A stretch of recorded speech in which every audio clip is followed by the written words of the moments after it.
ముందుగా ఒక యేసు ప్రవక్త దారి ఉండబోతుంటే ఒక పనికిరాని బండరాయిని చూసి, ఇదేదో పనికిరాని బండరాయి మాదిరి ఉంది, మా దేవుని మాదిరి చెక్కుకుంటాము యేసు ప్రవక్తగా ముక్కుంటూ చెక్కుతూ ఉంటాడు.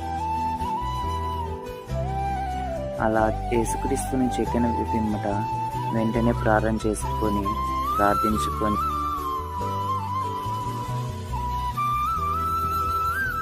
వెళ్ళిపోతూ ఉంటాడు. అదే దారిలో కృష్ణుని ప్రవక్త వస్తాడు.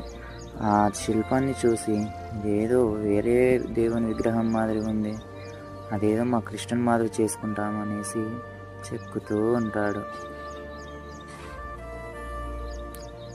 అలా కృష్ణుని విగ్రహం మాదిరి చేసిన తర్వాత వెంటనే మొక్కుకొని అక్కడి నుంచి వెళ్ళిపోతూ ఉంటాడు.